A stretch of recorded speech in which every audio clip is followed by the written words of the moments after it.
Golf Central on YouTube, brought to you by the Epic Speed Driver from Callaway. Hello, I'm Damon Hack, and this is your Golf Central update. The FedEx Cup finale begins Thursday at East Lake Golf Club, where today PGA Tour Commissioner Jay Monahan addressed the media on heckling and the expectations for fan behavior going forward. Well, I think we can all agree that we've seen issues as of late across the sports landscape where that pent-up demand plays out in an ugly way. Golf is not immune from unfortunate and disruptive behavior, although I would say that we do have the very best fans in the world. This is about just a few bad actors. And for the record, this isn't about any one particular player or one particular incident. But in some situations, it's apparent that we've gotten away from the very civility and respect that are hallmarks to our great game. We have to be intentional about our expectations for fan behavior, and I believe our fan code of conduct does that.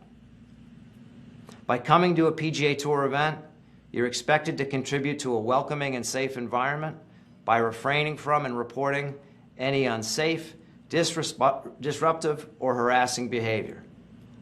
Comments or gestures that undermine the inclusive and welcoming nature of the game will not be tolerated, nor will any harassment of players, caddies, volunteers, officials, staff, or other spectators. Fans who breach our code of conduct are subject to expulsion from the tournament and loss of their credential or ticket.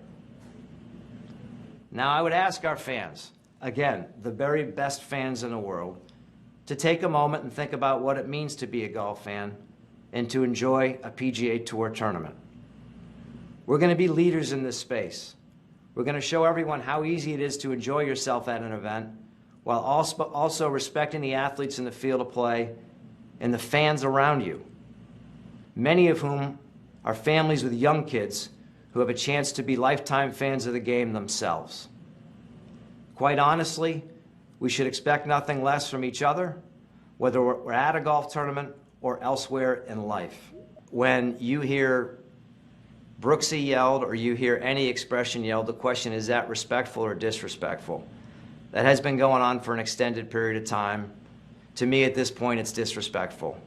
And that's the kind of behavior that we're not going to tolerate going forward.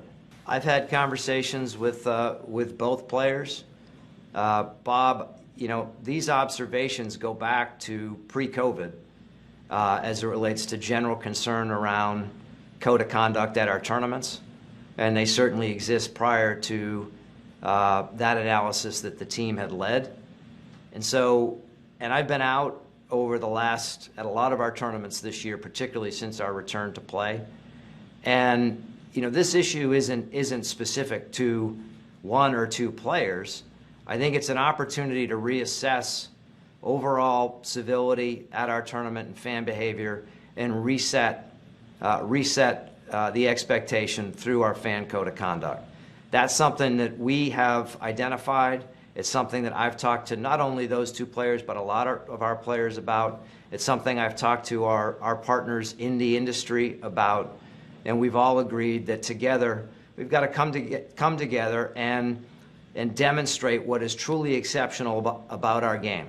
And if you go back to the history of the game, the values of honor, integrity, respect that have been central fabric to the game since the point in time, our expectation is that that's what we're going to experience at our tournaments.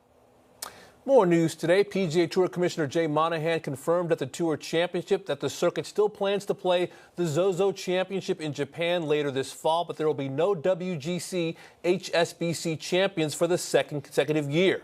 The PGA Tour will elevate the Bermuda Championship, due to take place the same week, to full field status.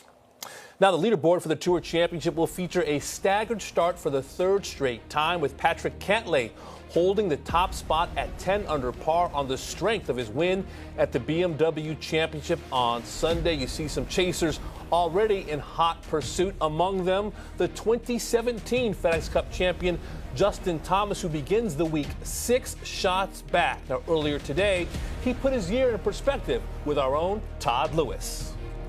And Justin Thomas has had success here at Eastlake. You have chased leaders throughout your career. You have to chase before you even tee it off. What kind of attitude do you bring just to the opening round? I'm trying to not play too differently, but I've learned both years it's easier said than done. I definitely thought it was going to be easier the year I started at 10 under to just play, and I found myself playing very conservatively with 71 holes left in the tournament. So it's just odd. It's different. But at the end of the day, this is a place I feel like you have to play based off of how you're playing it, if that makes sense. It's like if you're hitting the fairways, be aggressive. You can make a lot of birdies. Greens are so good, whereas if you get out of position, you really just have to play to try to make par and salvage a good score. So I'm just going to try to go at it this week with that mentality of try to hit fairways and see how many birdies we can make. We were talking before the red light on the camera came on about how much golf you've played, physically and mentally. Where are you right now? I'm better mentally. I'm better than I was at the beginning, or not beginning, the middle, second third of the year. To be honest, I was in a really bad place. I wasn't having fun. I wasn't enjoying what I'm doing or what I was doing. It sucked, to be honest. You know, I should be having fun out here and enjoying the grind, but I just wasn't at all. I've been working on that, and I'm in a lot better place. And I mean, physically, it's just all about conserving energy. I'd be lying if I said I was at 100%. I think everybody this time of year is a little bit tired, but I feel good. I'm excited, and I have a great opportunity this week. I want to get back to your mentality. What have you been working on to increase your optimism? Really just talking to people. I think it's pretty easy to feel like you can figure stuff out on your own, and sometimes you just kind of have to swallow your pride and realize, I maybe need some help and talk to some people, whether I know them or not, and just kind of get their opinions. And sometimes, it's easy, what I've learned and thought, although, it's great having amazing parents, amazing girlfriend, amazing close friends, but it's like you always have a little bit of bias in that conversation because they're looking out for your interest the best, as they should. But when you talk to someone that doesn't know you, they're going to tell you exactly how it is, and sometimes that's what you need to hear. And I think some of that stuff helped me. Was golf not fun for you there a while? I mean, No, it wasn't fun at all. Was it just because of the performance on the golf course, or what was driving you down? It was a lot. I wasn't in a good place at all. My life, I care so much about golf and how I play that sometimes it just affects my mood too much, because I want to play well so bad, and I want to win so bad, and I want to compete so bad that when I don't do it well, I struggle with it. And like I said, I've been working on it. I'm trying to get better, but at the end of the day, good golf definitely helps all. And earlier tonight, Justin Rose received the Payne Stewart Award presented by Southern Company. The award recognizes a golfer who exemplifies Stewart's character, sportsmanship, and commitment to charity. Rose has 10 PGA Tour wins, including the 2013 U.S. Open at Marion, and he was the gold medalist at the 2016 Rio Olympics. But with the help of his wife, Kate, Rose does his best work off the course. The Kate and Justin Rose Foundation has been helping feed and educate children from low-income families since 2011.